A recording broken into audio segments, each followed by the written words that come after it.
So we had been discussing. This is verse 8, chapter Shloka 8. So in the 7th Shloka, we explained about the illusion of the rope and the snake, the substratum of everything. Bhagavan continues with the explanation of substratum in few more shlokas, 8, 9, 10. I think all these are all, he is emphasizing on the substratum on which alone every projection is done. Without this substratum, no projection can be done. We spoke about the laser beams and things like that. We also said about the, just to remind you, said about the enlightenment, the light and the jnanam. Difference between the physical phenomena, which is light, through which an inference to be drawn and can understand what could be the Brahman or the infinite. So in the light we see the objects, and in the knowledge, in the jnanam, we get enlightenment. So the enlightenment has been always, people mistook it as light, a word light has come. The light is there meant only for the physical eyes and neurological system. Even if you hit on your head, you will see light. No? Sparks, they say that? Sparks. That's not enlightenment. Seeing light is not enlightenment. In knowledge we know everything. That means when everything is known, there is no desha kala, difference of the time and place. There is no difference. That's why Bhagavan Shiva is known as Trikaladarshi.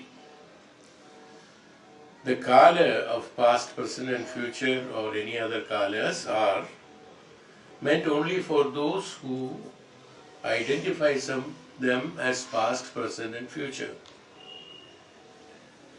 If one can see or one can experience or one can know is the right word, I think. The past, present and future, will there be a differentiation of past, present and future? To remove the differences, to remove the differentiations, to remove the different ones, jnanam is that what is required, knowledge is that what is required. This is called enlightenment. When there is no difference and nothing is different, it's called enlightenment, knowledge. That has nothing to do with the light, what you are seeing. Light is a physical object. A great misunderstanding. Even I also, as I said yesterday, explain people that see the light is. I do that. It's only that it's a method of teaching, that's all. You see. How to, otherwise how a new entrant would like in the Vedanta or Vedic science or the spiritual practices, how would he know what is enlightenment? How can one know? So one has to start from those fictions, like Puranas. The one who doesn't know anything about Upanishads and Vedas and Shastras, where there are no differences and differentiations are there, with various differences and differentiations and the fictions, Puranas have been created. Ramayana, Bharata, Mahabharata.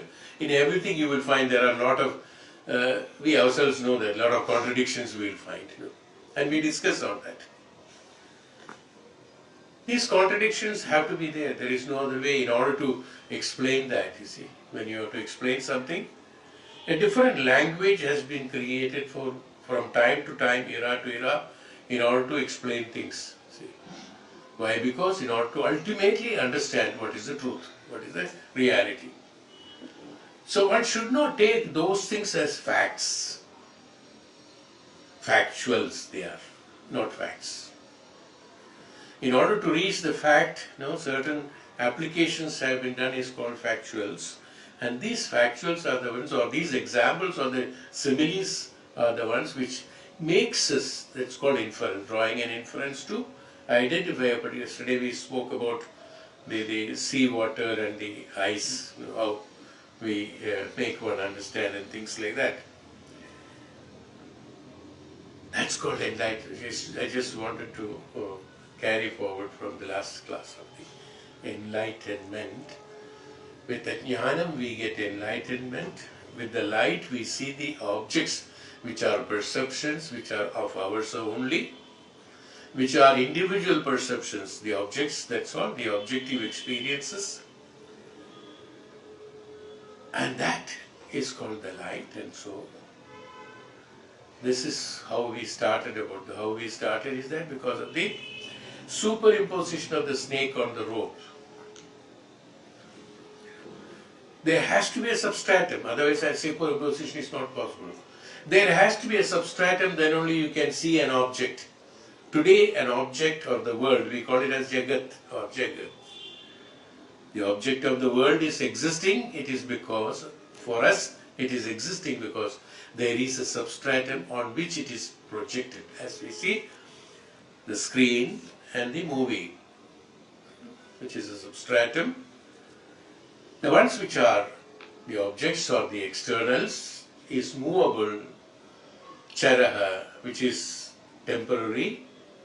It is not shashvata. Substratum is shashvata, on which something which is permanent only, the temporary can be projected. And all that we pursue is all temporary. We all know by now, we are grown up of enough age, what all perception we had, and look at them, how many of them are wrong, how many of them are wrong today, were wrong. You will find most everything. Ultimately, they are all, we are explaining that beautifully in the coming shlokas about the substratum.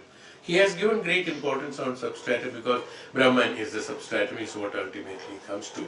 But it's very difficult to make an entrant of Vedantic studies or spiritual studies to make Brahman is the substratum and is everything. It's not possible to understand. It's not possible to understand for a normal mind which is connected with the materialistic experiences and objective experiences. It's impossible. It's not possible. That's why all these granths have been made so that different people of different class in the sense, not nothing other than that, based on the intellectual level, class, what I'm saying. Some who understands it well, some who understands medium, some who understand less. Differentiating the level of understanding, the level of knowledge, the level of perception, the level of things.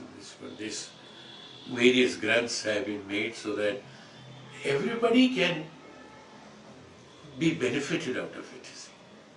Somebody who has to start from the Purana, from Ramayana, Bharata, or even lesser than that. Somebody can straight away understand what is an Upanishad, then we can go to the Vedas.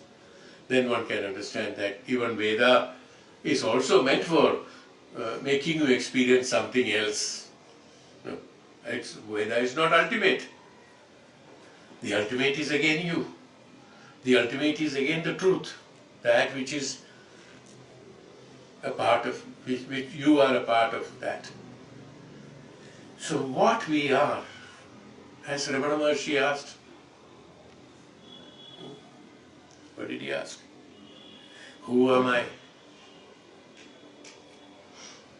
It's a big question. Who am I? There's no answer actually, ultimately. There is no answer for who am I. That's why he has asked that question, who am I? The more you try to explain, the more you are fooling yourself. Who am I? If you are thinking that. Or if you are explaining who am I, is a different sentence. There are two things. One is that explaining who am I. I means me. This sharira, mana, and then emotions, intellectuals, and this, that. Okay. That is one part of it. Another part of it, somebody writes on the board, who am I? Explain that, who am I? You are explaining the I, who am I? When we say who am I, then it becomes like this only. But okay, let us think that, or let us call it as, who is I? Then we will say that, okay, I is that, I is Brahman, I is that. Even then, you are identifying the I as Brahman. It's also ultimately will be proved that wrong, because it's a Dvaita Siddhanta. You are identifying something which is infinite. The finite is identifying infinite. It's not possible. It's only the infinite can identify the finite.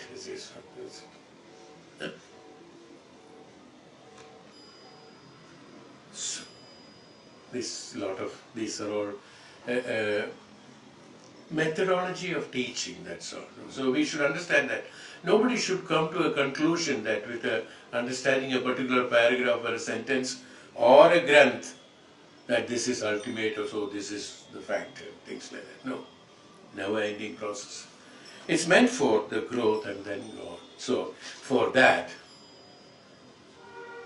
Swami Bh.Aadi Sankaracharya taught it very well that, look, how to make you understand. He was thinking probably, and then he derived this with his God's grace, blessings of him.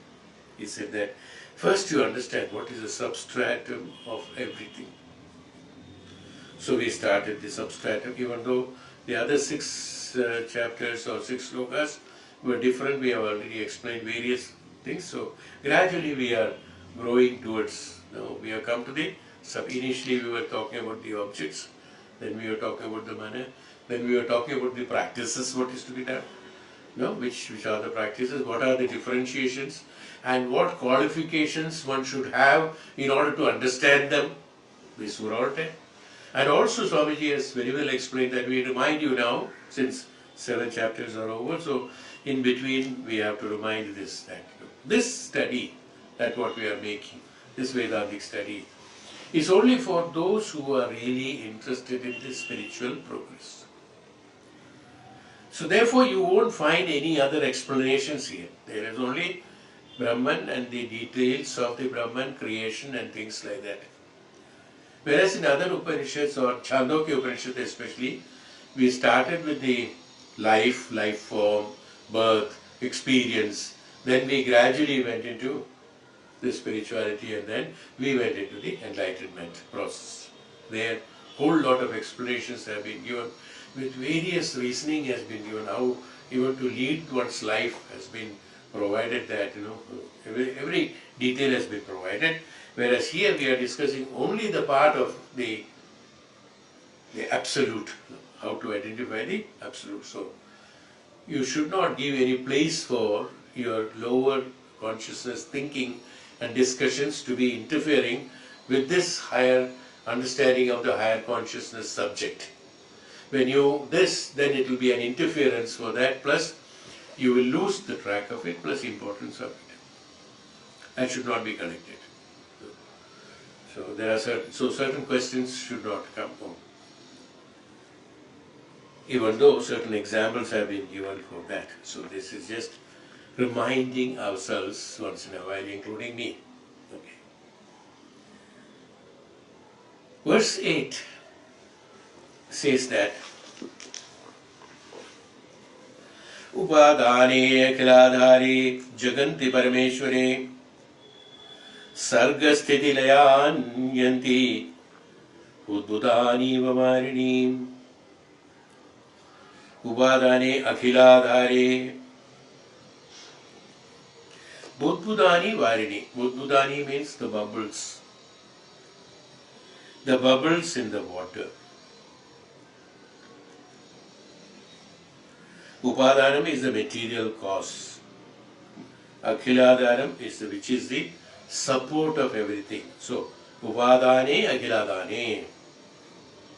Jaganti, Jagat, Parameshwari.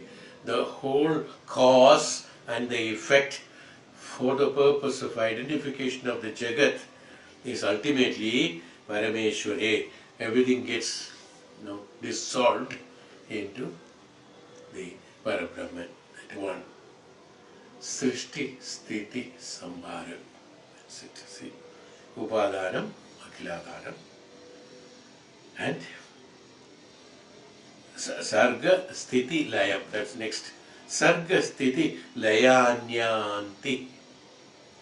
Sarga, Sthiti, Laya. Srishti, Sthiti, Samhara. Creation, existence, and the dissolution.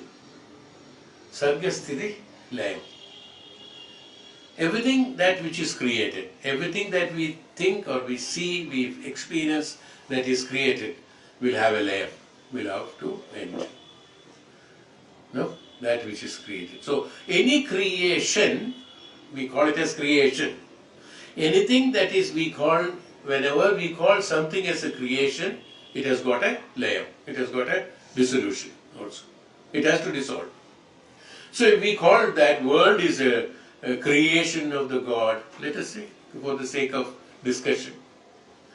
World is a creation of the God, we say. If it is a creation of the God, whether it is God or whether it is someone else, the creation, if the word is used, then it has to dissolve.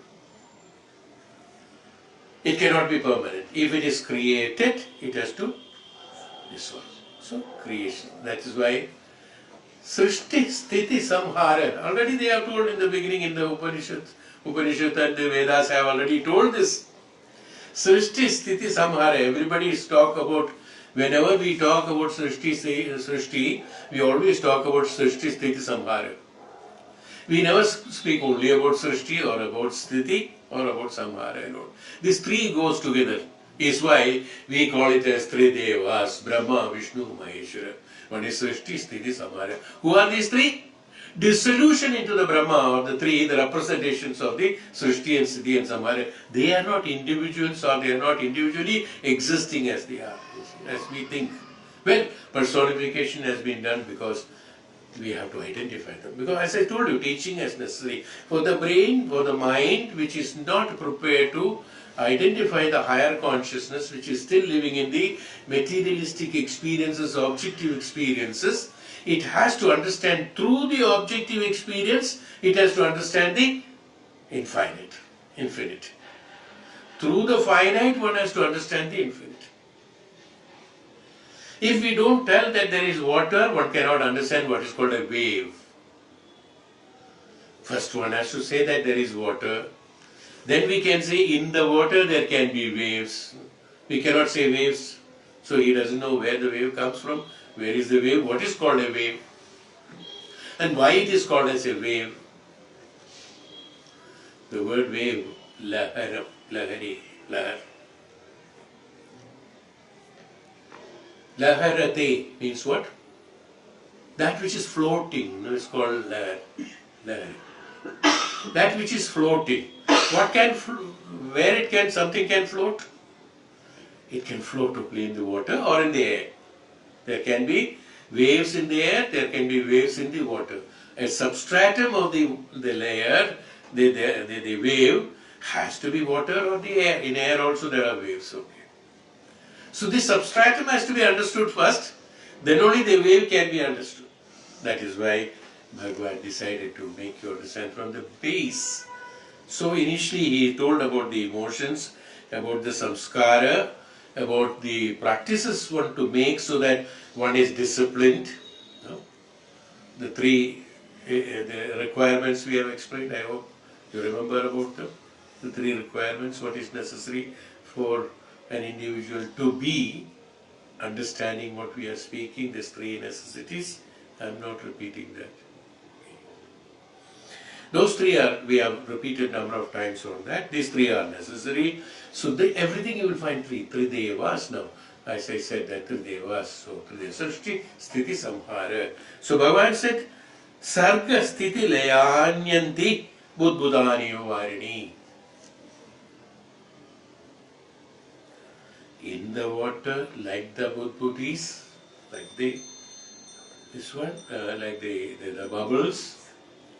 Sarga Sthiti Samhara. So Alayam happens for anything and everything. Now, what are the details? Let us go into the detail. Now, this is the literal meaning what I have been talking about. Like bubbles in the water, the worlds is it? Plural is it? Not the world. Jagat, the world is the sense, consisting of the various objects and thoughts and forms and shapes put together, we have assimilated into one word called as world. If all this, as I said, in a body, if we have called an individual as so and so, even though we have named each one as one, we have explained this in 3 classes before, I think. This is consisting of the number of hearts, number of livers, number of intestines, number of prostate glands, number of nervous system, number of multiples of them put together is that one. We call it as one. Only for the identification of a group of assimilation, assembly of these put together is this one. Is it that individual? Is it the one? When we said about the ekam and anekam, each one is a plurality. If you are thinking that, you are a plurality, not only in the physical form. The physical form itself is plurality. Number of various objects have been assembled together. If one taken out from here, finished. The heart is taken out from you. What to do? What will happen to the plurality of that? It's all gone. Finished. You are consisting of various things which are very important to have the existence of the what you call it as I or he or she. Similarly, the world is consisting of various things like that. There are various, like an individual consists of number of things inside him, multiples of that pluralities inside him.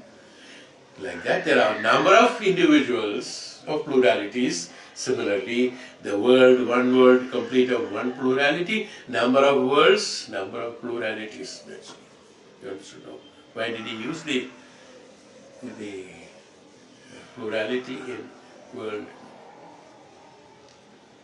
Number of worlds, each and every thought of yours is a world for you. Each and every thought, each and every incident, each and every era, each and every day is a world for you. The world is that. A world is nothing but a combination of few events which you can experience yourself is your world at that point of time. So the number of worlds is consisting of one life. Is it not? It cannot be one world. It's not yesterday. Today is not your world. Yesterday's world and today's world for you is different. We say that, oh, world is changing. World is not changing. We are changing. No.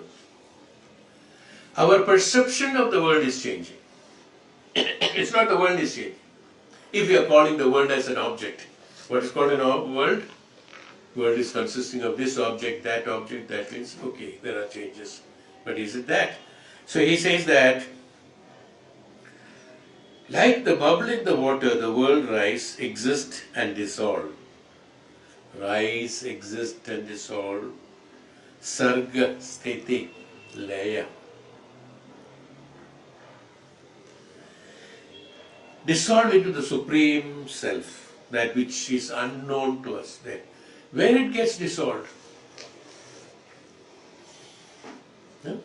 There's so much of pollution, so much of smoke,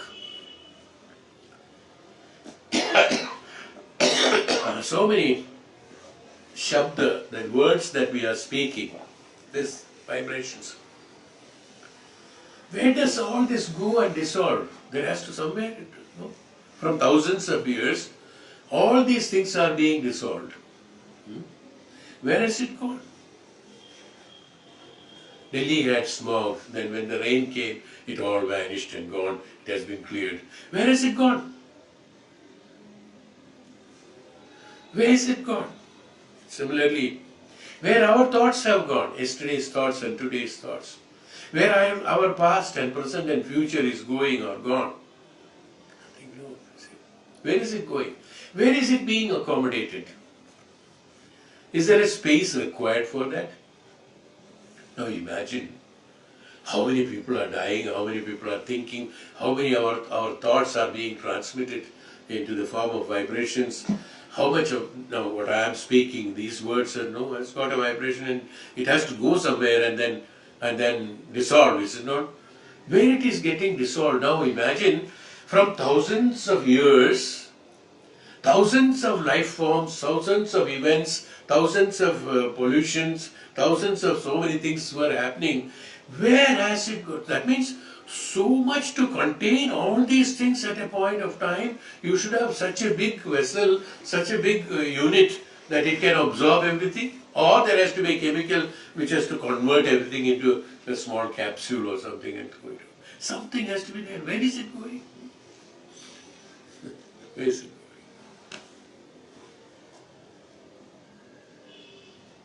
This is what we are learning now. Where is it going? That's Srishti, Sthiti and Samhara. That is why he said, now to make us understand, you see. Did you understand what I said?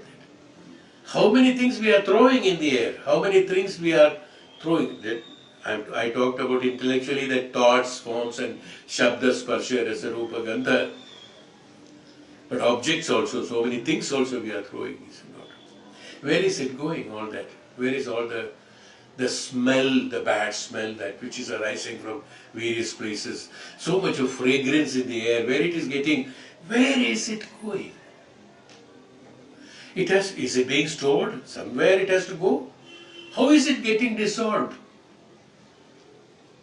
Who is there? What that waste treatment plant is there or what? Huge waste treatment plant has to be there, installed somewhere. Where it is going? Is it there? Who is operator for that? So many questions will come there. Beautifully explained. This the thought. I'm just giving you a thought. Where is it going? It is not going anywhere. Why? Because it is not coming. If it is coming, then only it is going. If it is there, then only it is going. Neither it has come, nor it is there, nor it is going. Otherwise, if it is coming, from where is it coming? Where is the smoke coming from? Where the bad smell is coming from? Why it has become a bad smell? Why it is not a good smell? So many thousands of questions will come. Where it is coming from? Where it is existing, we know, okay, we are feeling it, we are experiencing it. But then where it is going? If it is going, there has to be a great container or a machinery or an equipment which can transform it into different forms. Where it is going, it's not going. Neither it is coming, nor it is going, nor it is existing. They are all perceptions of the mind is what? I mean, ultimately, I know it is very difficult to understand it with one sentence. It is difficult. Is that why it is not going? Because there is no container. So many dead bodies are burnt. Where is it going? That smoke. Where are the reminiscence of going? It's not that everything is burnt. There are asthis, okay. You may take this asthi from here and put it in the Ganga. From where Ganga takes it? From where it is going? Well, that means the sea should be, by this time, the sea should be full of asthis of people. No? Because from thousands of years, from so many years at least we know, they are all asthis are even including Pandavas have been put there. All the asthis are put in the Ganga only, and Ganga is still the same and the asthi is not there. And the sea is the same. Otherwise the sea should have been filled with asthis. No? So the sea level, the water level should have come up. And below, if you dig, you will find a lot of bones. Should find, because it has not been dissolved. Where is it gone?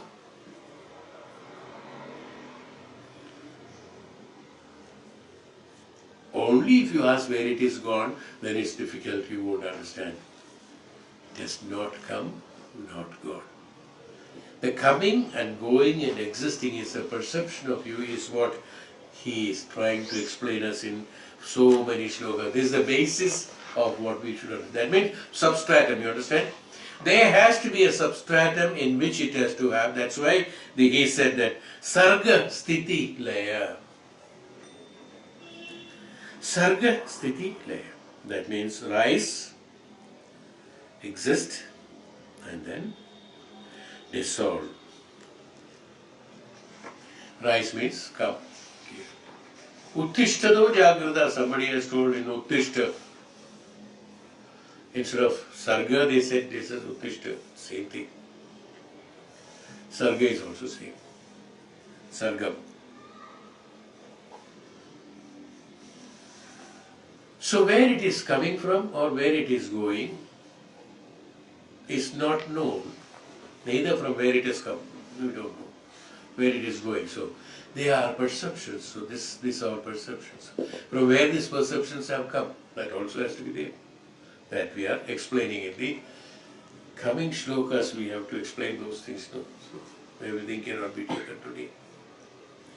Sarga Sthiti Samhas Laya, is that what he is explaining here? Which is the material cause and support of everything. He says that like the bubbles in the water, the worlds rise, exist, and then dissolve in the Supreme Self, which is the material cause and the support of everything, which is the material cause and support of everything. That what is the cause and its existing? That which is rise, exist, and dissolve is the principle of. This is from where we have got the conception of that it is coming and going. Because we said Srishti is there, so Sthiti is there. When Sthiti is there, there has to be Samhara. And after Samhara, like nobody knows what happens. Before Srishti, we do not know what is there. And after Samhara, we don't know what is there.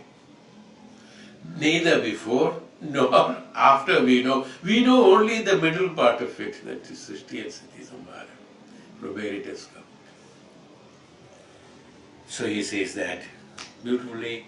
He has explained, he has given us an example here. Let's go through it, what Swamiji says here. As compared to the thinkers of other religions, the Hinduism past seems to be greater attention to the principle of creation.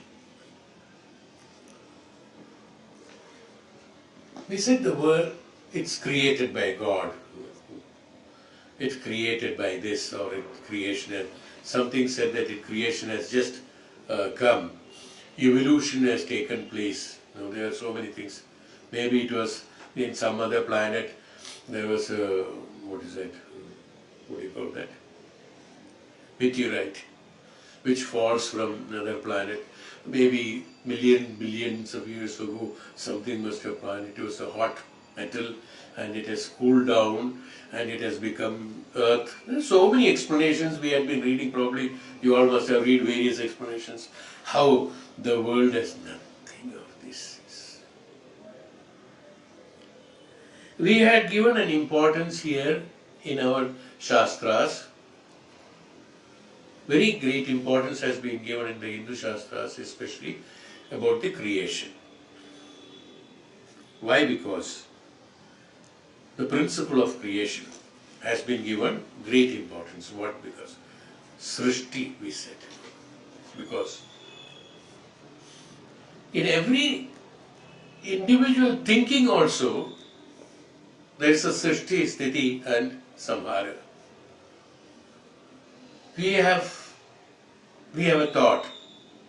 We have created a thought. Now that creation, why creation has been given importance? Because creation gives an answer for cause and effect. Is why in our Shastras creation has been given great importance. According to me, of course, what maybe you can find different opinions. You can always learn better, no doubt about it. According to me, that creation will give a great explanation for our cause and effect. If the word creation is there, then we can find out what is the cause of creation and what is the effect of creation and what happens. If that word creation is not there, probably nothing will come. So we have to begin with the creation, is why he started with creation. God created, he said. God means the God perception or the higher consciousness. The consciousness has created the creation. Even in our thought, in your mind, if a thought is coming, it's creation. We have to name them because a thought is coming. Whatever is coming, that's a creation. Okay. Now, having created the thought, we immediately go for further actions, but we don't think about from where it has come. We go how to execute that thought. And while executing, this is called sthiti. In sthiti, we are experiencing the thought that has been created by you.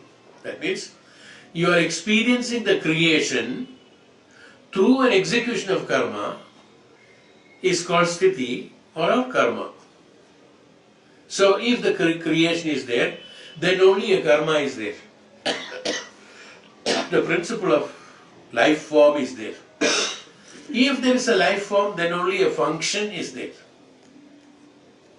So the function is based on the creation. Karma is based on the creation.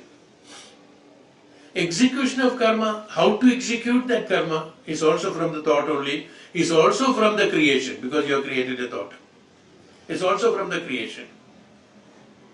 After executing the thought is over, then we get a result of that. The resultant. The enjoyment, the result is, what is the result? Result not in the form of any object. That means a result has come. That you are enjoying that result. No, I have achieved it, I have got it, it's pleasure, it is sad, it is worries, it is sadness, it is good, it is bad. All these are experiencing experiencing. This happens.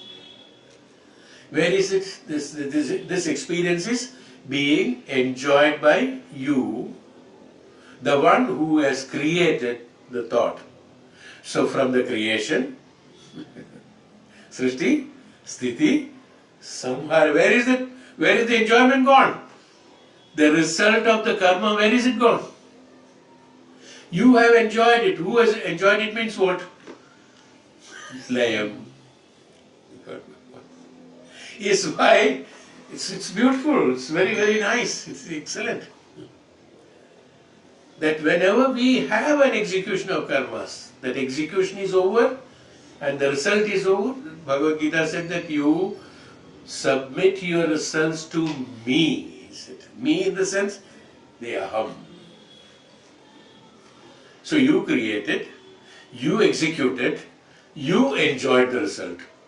Neither it has gone anywhere, nor it has come from anywhere, nor it has gone anywhere. Now we have to go. Now, these are the three states. Now you understood what is called Srishti, Sthiti, Samhara.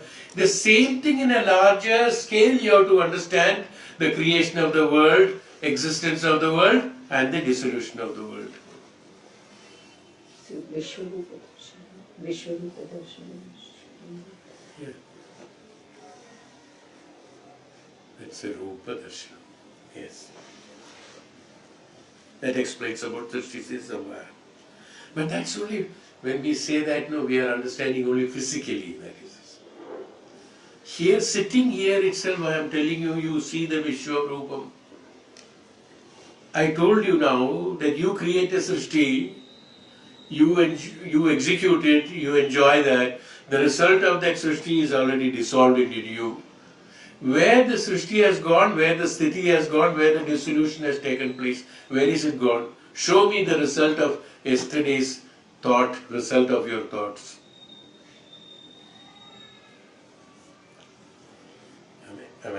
I'm just giving you examples. Don't try to find out the analysis of the what is being told this example. The inference has been drawn from there that how the universe has been created, how the existence and how the dissolution has taken place. Neither it has come nor it is gone. Now let us go beyond. We have started only from midway, I would say, Srishti. Where is this thought come from? When the thought comes, then only a creation can come. So we have to go before birth. Where have you come from? Where have you come from? Where are these thoughts come from? Thoughts come from the experiences. All the thoughts come only from our experiences, is it not? Whatever you have experienced, that only will come into your thought. That which is not experienced by you cannot be thought. Then the other, what we call it as, it is not thought, it is called imagination. The other, it's not a thought, that what you are thinking otherwise, is called an imagination. And thought is that proven, and it is there, and it is existing, from where you have got an experience, and you can derive out of it. Imagination is yet to be experienced. It's only an imagination, it's only an illusion that it may happen, it may not happen. So it's not a concrete form of the thought. It cannot be identified as thought. Imagination cannot be identified as thought.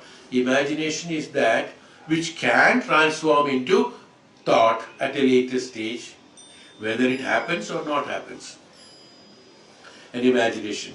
Imagination is an illusion that the imagination is also based on thought. We cannot imagine something which is not in our thought. No? An animal with 20 legs and 3 hands. You will laugh. No. What?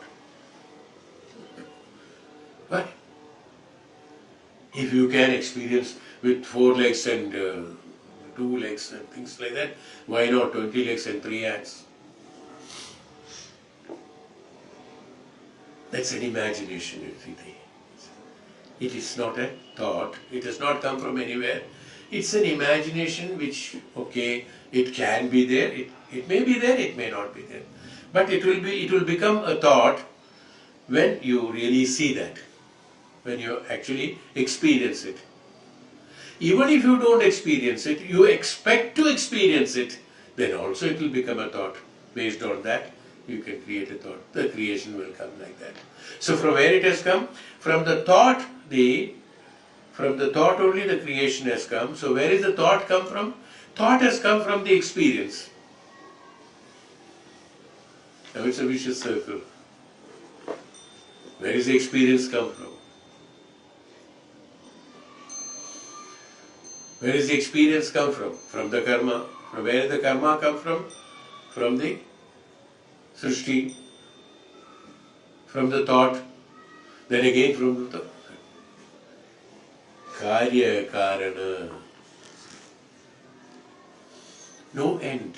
Why there is no end? If you have got a firm thought and a firm creation, there has to be a beginning, and you should know that. And there has to be an end, you should know that. If a book has got page 1, it has got page 100, you know. If there is a beginning, there has to be an end. If there is an end, there has to be a beginning. Now I am unable to say from when the thought has come. And when these thoughts, not one thought, from where the thoughts have come, where the thoughts will end, we don't know. So long as your mind is there, the thoughts will be there. The day you die and the mind dies, or the thinking power goes off, the thoughts also will go off.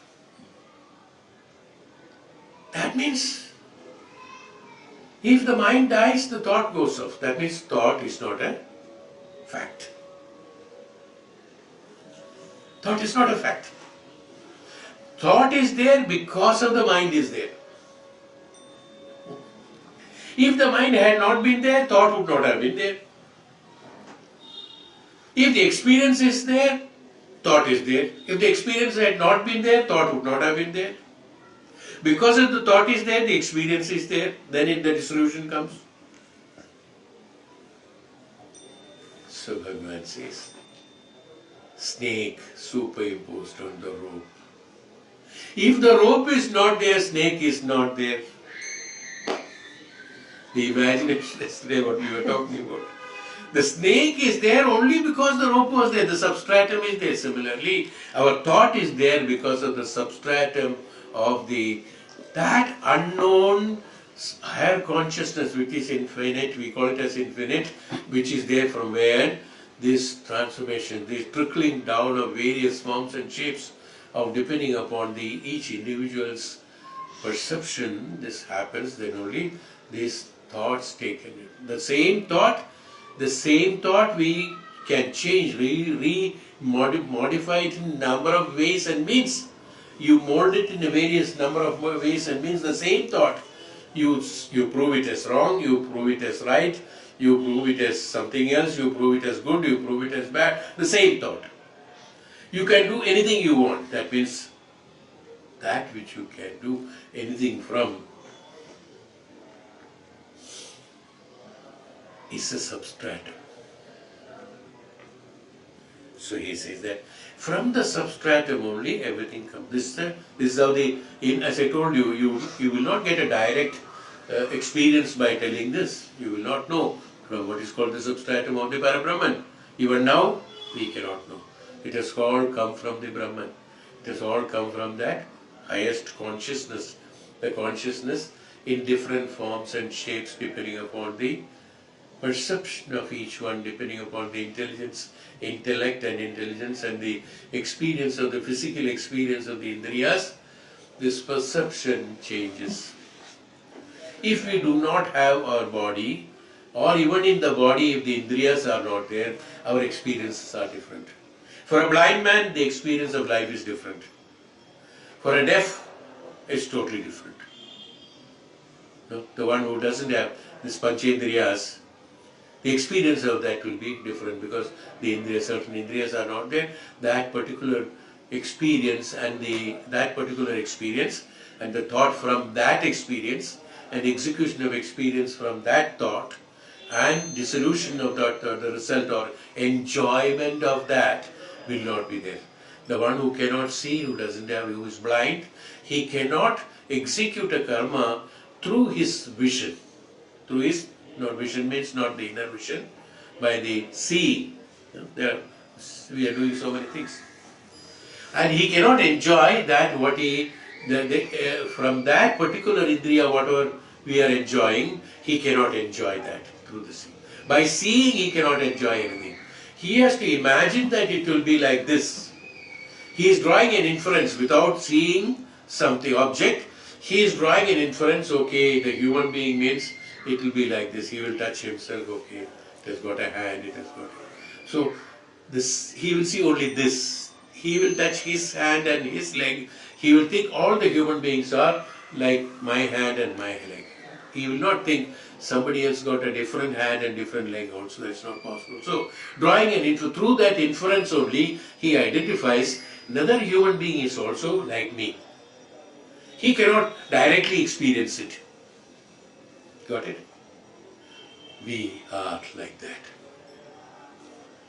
We are unable to identify the Brahman because we cannot see it, we cannot hear it, we cannot smell it, we cannot touch it, we cannot taste it. What is that? That is the substratum from where everything has been coming. So he is giving us another example, similar. We are all to have drawing inference from that we have to do. Similes have to be. They are all examples only. Okay. So he said that this acute analytical approach to the problems of life can, in its thoroughness and completeness, beat even many of the modern scientific methods. What is that? Nothing new is ever created by anyone. See, as I told you some time back, in our Shastras, there are no discussions. There are no, in Upanishads certain discussions are there. But in the original, Vedic science by itself, there are only convictions. Nissamshayena. You remember I have told this word, Nissamshayena. Without any doubt, this is what it is. So he said that nothing new is ever created by anyone. He is not telling you that it is like that, it may be like this. He is confirming it. It is like this, that's all. Now you have to understand it. How to understand it? The entire creation is nothing but change of forms, names, nature and conditions. Reconversions alone is creation. Reconversions is creation.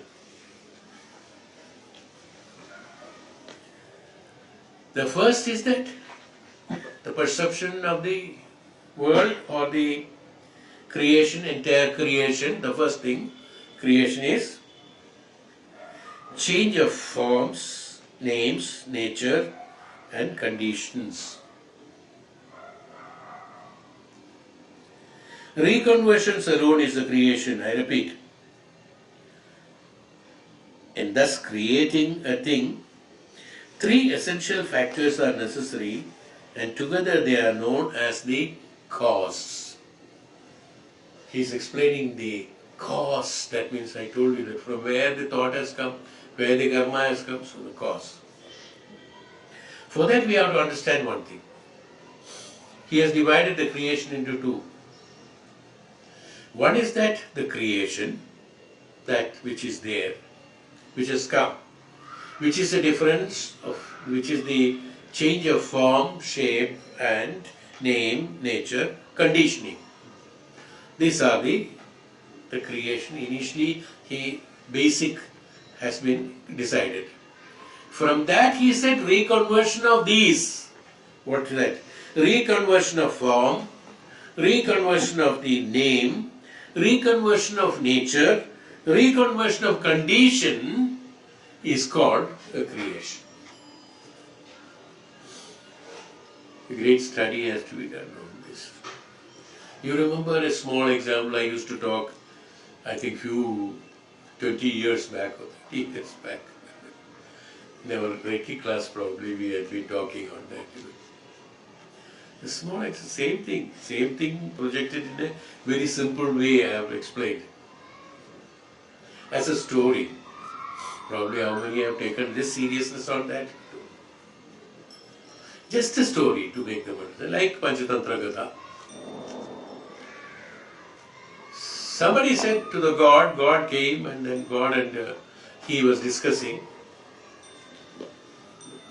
So he said that you are creating, I can also create. He said, after a few discussions, what all you do, how can you do this, that and all that. So God said, it is all my creation only and all that. He said, if you can create, I can also create. So God has done, okay, what can you do? He took out some clay from there and then he made something and he did like this, gave a form of life to that. He said, look, this is what I can do. I can do that also, he said. The scientist, he was a scientist, he said that. So he said, okay, you do it. So immediately, they were sitting on small pedestals and they immediately bent down and took the clay in his hand. Now he said, stop. He said, stop. The clay has been made by me, not by you. You make the clay, then make it from that, you see, because this is mine. You remember this story I have told? So you make you are making from what I have made. What is it? That's what he said. What do you mean by reconversion? The word when he came, I suddenly remembered about this story. You are only doing reconversion. You are making planes in this one, that, flying objects and then going to the moon and going to the moon is also created by me. You are also created by me. Satellite also is created by me. The sky is created by me and everything. You are only reconverting them, naming them. That you can do. That we are doing every day. We are cutting the beautiful drumstick which is hanging on the tree and hanging like that.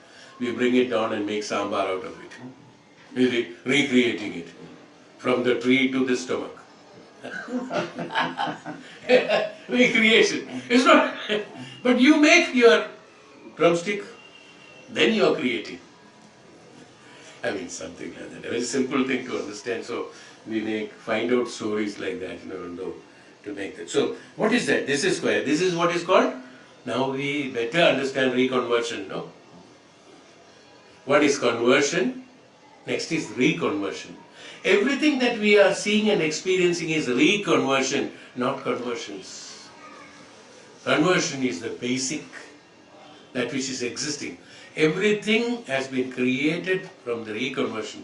Even a scientist inventing something with various chemicals and these things are concerned, all these chemicals has been already existing. That what is there in the storehouse, you are buying, you are taking it, and then you are creating your own, based on your intelligence, you are making your own, it's a reconversion. So is it called as a srishti? Can you call it as your own invention? Can you call it as invention? No. You can call it as a discovery. Can you call it as invention? No. Nobody can invent anything because inventions has already been there. It's only reconversions. That is what is being done. It's a word why he has used the conversion one and then reconversion one. These identities have to be done. So that means no creation is done by anybody. That means no creation. Even the forms and shapes, now we are coming to that. The form, shape, names and the conditioning. Even though we said that there is a conversion, and what is that conversion we'll be talking about, that is also not there actually. When that is not there, reconversion, where is the question of reconversion? We are coming to that. Should we continue or should this example is there?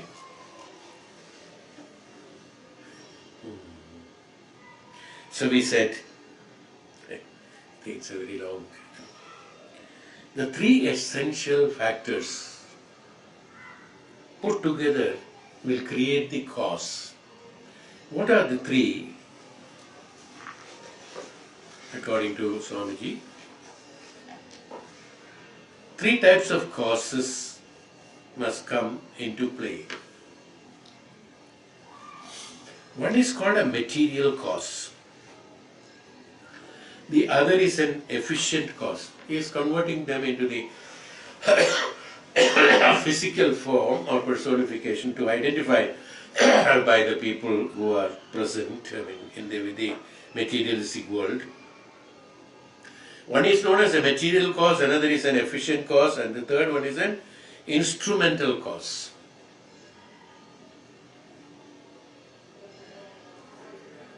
What are these? It is nothing but, as I told you just now about that man to take the clay and making it. Same principle is being put into in a different way, but in a better and detailed way he is done. In the case of potter making in the case of a potter making a pot on his wheel with the clay, the potter is efficient cause, the wheel is instrumental cause, and the clay is the material cause. He said, remember, the word is very clear, efficient cause. The wheel is the instrument cause. The clay is a material cause. It's called upadhana karana.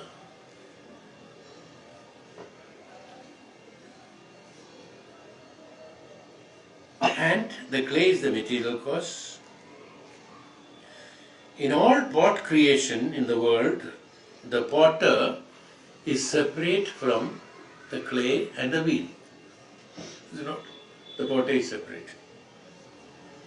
However, in the creativity process of the infinite emerging from the infinite, the material cause and the efficient cause are one. Material cause and the efficient cause are one and the same. Just as bubbles in the water are but water rising in the water, existing in the water, and when they burst, merging back to become the water, so too is the plurality organized by the body, mind and intellect, all a play of names and forms upon the infinite consciousness of the eternal divine substratum. This is what he has to. I had been thinking about it. It's not. I felt it is incomplete. So I was thinking that. Where did the clay come from? Material cause, is it? Cause, is it? Where did the material come from? Where the wheel has come from? Where the potter has come from?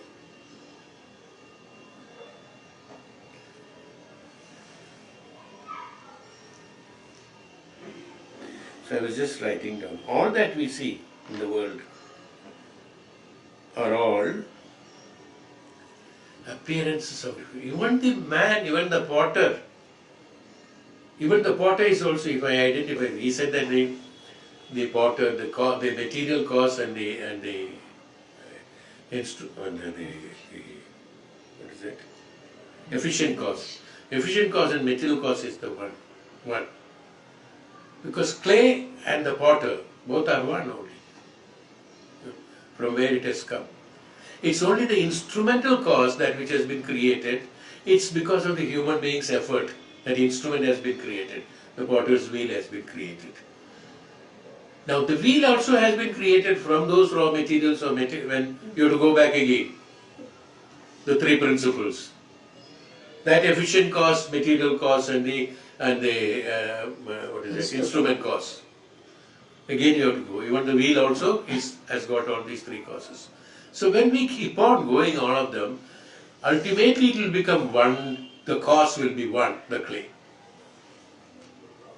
Now further you analyze the cause, the clay, you will find that the clay was also, it's not there. Again a perception of that. This point of perception is difficult to understand. We can understand, okay, the clay, from the mud only the man has come. All the various evolutions and the man has come. Or from the water and from the mud and all that. The wheel has been created by him. This much we can understand. But from where the clay has come, it's difficult to understand for us. As I told you, then we have to go back. We have to think about the meteorite falling from another planet and cooling down for thousands of years and then becoming earth. And that has become a part of it because of the slush water and all that. It has become clay. So many explanations have been given. Then another thing, from which planet the meteorite fallen down? Which is that planet? How that planet has come? No, it keeps on going there. You won't find the end of it ultimately. So what is the end of it? End of it is that superimposition. They are all superimpositions, the perception that has been created, which we find it as. So we call that. So the Vedantists, they called it as, in a one word, they said manifestation. Manifestation is a very vast subject. Who manifested? Anybody who talked about clay manifested that, that's all.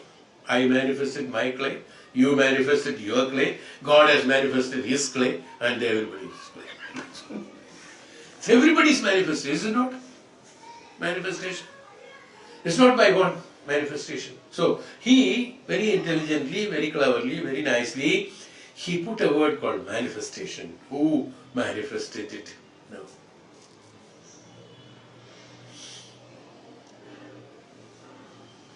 The one who manifested it is unknown. If the one who has manifested is unknown, that what he has manifested is also unknown. I will stop here for the time being. I know it is not, we cannot understand with these things. I think I find that another 3-4 shlokas he is talking about the substratum. Amount of various explanations are there. With all that, we have to have, these are all, we have to draw that inference in order to understand what is the substratum. The substratum is that infinite which is not finite, which is not an object, which is not which is only, what is it a perception? Is it something which we cannot know, because with the limitations of the knowledge that we have got in us, we cannot know the unlimited. The unlimited can know the limited, but the limited cannot know unlimited. We are trying to understand the unlimited through our limitations. How is it possible? It's not possible. You cannot see beyond the room what is there. Beyond the room, what is there you cannot see. You're only thinking that. Well, we will discuss this shloka 8 further in the next class. We stop for the time today. Om Shanti.